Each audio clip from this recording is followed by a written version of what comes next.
Өлкөдө айрым азыктар кымбаттаганы байкалууда. Негизги себеп доллардын өсүшү жана азык-түлүк инфляциясы болууда. Мурда 5 литрлик өсүмдүк майы 600 сомдон келсе, азыр 650-700 сомдон алып келишет. Ал эми сатыкка коюлган баасы 750-850 сом. Ошондой эле кумшекердин баасы 80 сомго жетти. Сатуучулар да азык-түлүктүн айрым түрлөрүнө болгон баанын көтөрүлүп жатканын айтышууда. Азыр 38-40тан болуп кетти биринчи сорттор. Бул шиларды 50ден сатчубуз, 55ке чыгып кетти. Бул поставщиктер кымбат жеткиришебиз Ап келгендер кымбат ап келип атат. Биз баягы кошконо 50 сомду кошобуз баштан, андан ашык эчтеке кошо албайбыз. Товар Казакстан болсо Казакстан ап келет, биздин Бишкектик болсо Бишкектикин ап келет. Мал кишине 5 сом көтөрүлөт негизи. Башка жакка да кетеби же. Булар оперестер бүт эле негизи эле кымбат булар. Башка мамлекеттен келет да. Кытай, Индия. Мындай абал Кыргызстанда эле эмес, дээрлик бардык өлкөлөрдө орун алууда. Баалардын кескин өсүп кетишине жол бербөө максатында монополияга каршы жөнгө салуу агенттиги чараларды көрө баштады. Тактап айтканда, шекер, суу, май, ун сыяктуу социалдык маанидеги азыктардын баасын өстүрбөй кармап туруу үчүн чектөө киргизди. Бирок бул чектөөлөр базарларга киргизилген жок. Адистердин билдиришинче, бир ай ичинде баа кескин 20%дан жогорулап кетсе, жөнгө салуу киргизилет. Ал эми Глобус, Народный, Шекер, Фрунзе, Ярмарка аттуу ири соода борборлорунда шекерди күнүнө 1 килограммга чейин 67 сомдон сатып алууга болот. Ал эми 5-10 килограмм алууну каалагандарга 73 сомдон сатылат. Эгерде биз ага ограничение 1 килограммдан киргизбей коюп койсок, анда баягы эле бизде абдан миңдеген алып сатарларыбыз көп. Алып келет дагы, алар каалашынча алып барып эле базарга алып барып 5-10 сомдон кошуп сатып берет. Ошон үчүн биринчи ири соода түйүндөрүн иреттеп алып, андан кийин бүгүнкү күндө эки группа базарларда да жүрөт, түшүндүрүү иштерин жүргүзүп. Ушундай иш-чаралар жүргүзөбүз да. Баалар 15 күн ичинде кумшекер 5, суу май 3%га өскөн. Ал эми ундун баасы көтөрүлгөн жок. Монополияга каршы агенттиктен билдиргендей, ун чыгаруучу ассоциациялар менен бааны жогорулатпоо боюнча келишим түзүлгөн. Учурда аталган азыктын кору жетиштүү. Буга чейин 7 завод иштеп атса, азыр 25 завод иштеп атат. Un чыгаруучу. Алар бүгүнкү күндө запастары бар. Мен кече эле күнү ассоциациянын төрагасы менен жолугушуп сүйлөштүм. Кийинки аптада кампаларында барып карайбыз, текшерип, ошол объемдор, көлөмдөр барбы, канчалык деңгээлде таасир этет, аларга да көңүл бөлүп атабыз да. Ал жерде туруктуу кырдаал болот. Өлкөдө азык-түлүктүн коопсуздугун камсыз кылуу жаатында айыл чарба тармагына да жакшы көңүл бурулууда. Азыр азык-түлүк коопсуздугун камсыз кылуу боюнча бардык чаралар көрүлүп, импортду алмаштыруу аракети жүрүүдө. Быйыл айыл чарба тармагын колдоого 26 миллиард сом бөлүндү. Биз колубузда болгон акчабызды баарын бердик, 26 миллиард. Албетте бул сумма бардык дыйкан фермерлерди быйыл эле дүңүнөн насыя менен камсыз кылып койгонго жетпейт. Ошондуктан эмдиги жылдарга дагы караштырып жатабыз. Биздин оюбуз боюнча 3-4 жылда толук камсыз кылабыз деген планыбыз бар.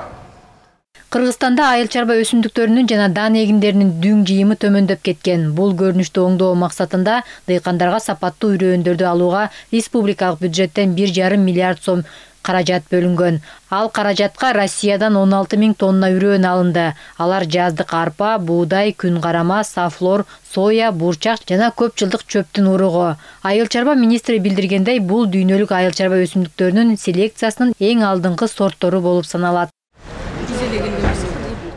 Ошондой эле ушул жумада Казакстандан өлкөгө 1000 тонна элиталык сорттогу жаздык буудай үрөөнү келди. Үрөөндү кайракы жерлерге айдап мол түшүм алса болот. Аны Казакстан гуманитардык жардам иретинде берди. 1000 тонна буудайдын бир бөлүгү материалдык резервдер фондунун борбордук кампасында айыл чарба министрлигине өткөрүлүп берилди. Шаарларга келип, уже түшүп атат. Хозяйстволор, бул 5-6 хозяйстволор уже барын түшүрүп алып атат хозяйстволорго. Бул элиттик сорт, Казакстандын элитный сорт, бидайдын сорту. Эки элдин арасын өзүнүн карым-катнашттарда ары карата алып барып, бир эл деп келип атат. Кыргыздар биздин президенттин Касым-Жомарт Кемелевичтин тапсырма боюнча ушул кыргыздардын баары Кыргызстанга келип атат. Кара балык 20 сортундагы жаздык буудай дыйкандарга айыл банк аркылуу таркатылат. Аны үрөөнчүлүк чарбалары, айыл чарба өндүрүүчүлөр 4,5% үстөк менен ала алышат. Бүгүнкү күндө биз 490 заявка келди, ошону канаттандырдык. негизи 685 түшкөн. Накталуу акчага алса да болот. Бүгүнкү күндө 55 кредит накталуу акча менен алынды. Суммасы болсо 1 миллион 900. Биз өзүбүз тараптан да бердик 27 миллион 400 сомго. Жана кредит комитет аркылуу 490 кредит алды өзү. Адабырен ошонун суммасы 21 миллион болду. Сапаттуу үрөөн менен Талас районунун Көгөй айыл өкмөтүнө 14,4 тонна Россиянын элита сортундагы буудай үрөөнү жеткирилди. Эми айыл тургундары үрөөндү 4,5% менен 2 жылдык мөөнөттө жеңилдетилген насыяга алса болот. Дан эгиндеринин үрөөнү Талас районунун Көгөй айылына жеткирилип, дыйкандарга таркатылды. Быйыл биздин Көгөй айыл өкмөтүнө ушу мамлекет тарабынан, Россиядан айыл чарба министрлиги тарабынан 1,5 миллиард сомго үрөөн келип атат. Үрөөн сапатын жакшыртуу боюнча Көгөй айыл өкмөтүнө бизге 14 тонна 950 үрөөнүн заявкасын кабыл алганбыз. Кече барып Кант шаарынан алып келип бүгүнкү күндө дыйкандарга таратып атабыз.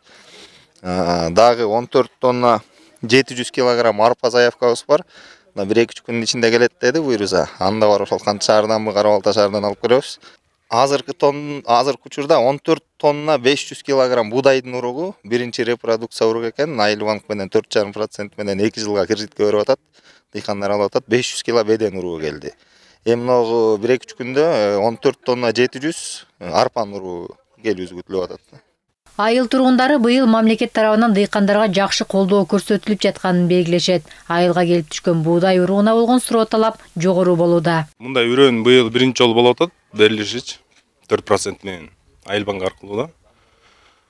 Эми ошо быйыл буйруса 6 гектарга себелдегем ушул үрөөндөн. Эми ушинтип берип аткан үрөөнгө негизи 4% менен 1 тоннага 2,5 миң сом кошулат экен бир жылга, бирок күзгө өзүнүн айын болжолдоп ноябрга чейин ушулса төлөп кутулса болот экен да. Жакшы нерсени түзүп атканына рахмат чоң. Ушун не дейбиз эми алган немебиз күзүндө эсептейлем. Буюрса жакшы түшүм жөжөнүн күзүндө санайт деп коет го.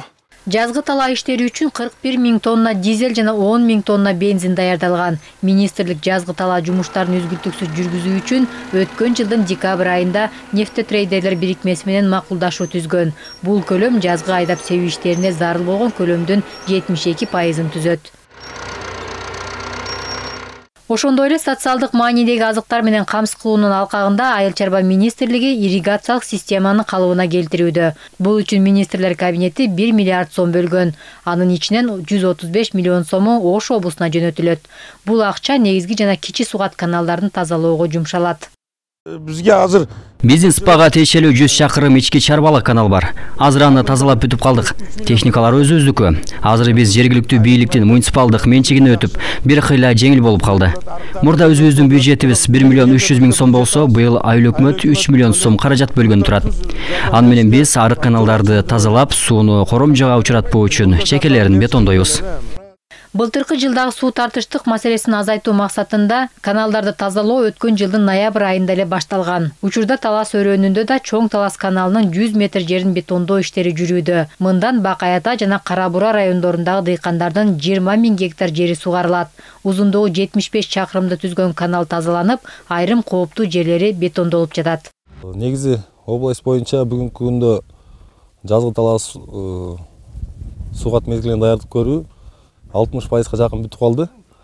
Анын ичинде механикалык тазалоо жумуштары, бүгүнкү күндө погода буйруса погода ачылганына байланыштуу бетон жумуштары массалык түрдө кирише баштадык.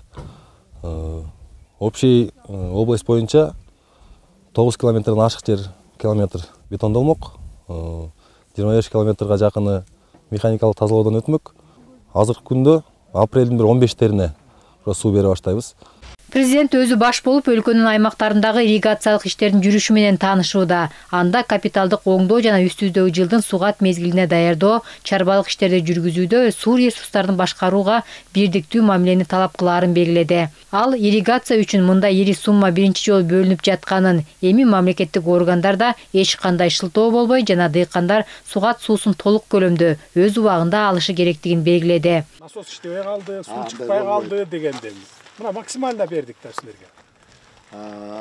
Өзүңүз айтып атасызбы? Болгон 224 миллион берилген экен, эң көп берилгенде бир жылда деп ирригацияга деп.